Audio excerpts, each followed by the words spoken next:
এটা আমার বাড়ির ছানার জল। তো আমরা ছানার জল ফেলে দিই, অ্যাকচুয়ালি অনেকেই ফেলে, কিন্তু ছানার জলের উপকারিতা সবাই জানে কিন্তু প্রয়োগ করে না। এই দেখুন আমি সংরক্ষণ করে রাখি, মানে জমিয়ে রাখি, তারপর একটা নির্দিষ্ট দিনে নির্দিষ্ট পরিমাণ সাদা জল মিক্স করে বাগানে দিই, গাছে। আপনি দিতে পারেন। অ্যাকচুয়ালি নিয়ম হচ্ছে, এটা নিয়ম কিছুই নয়, আপনি ডাইরেক্ট দিলে নষ্ট হবে, তাই আমি বলি 1:6 বা 1:5-10। আমি অ্যাকচুয়ালি এইভাবেই দিই, কখনো 5 দিই, কখনো 10 দিই।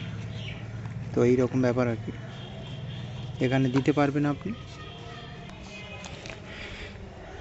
এই বাগান আপনার যদি ছাদ বাগান হয়, তাহলে আপনি ছাদ বাগানে দেবেন 1:10 হিসাবে।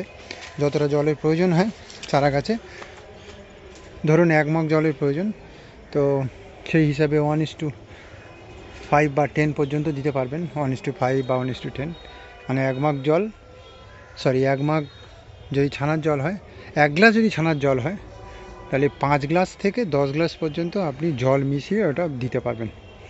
এরকমভাবে আমি দিই, আমার কোনো নির্দিষ্ট পরিমাপ নেই, 5 থেকে 10 হিসাবে আমি দিতে থাকি, কারণ আমাদের ছানাটার কন্টিনিউ হয় আমাদের বাড়িতে, তাই এটা অ্যাভেলেবেল থাকে।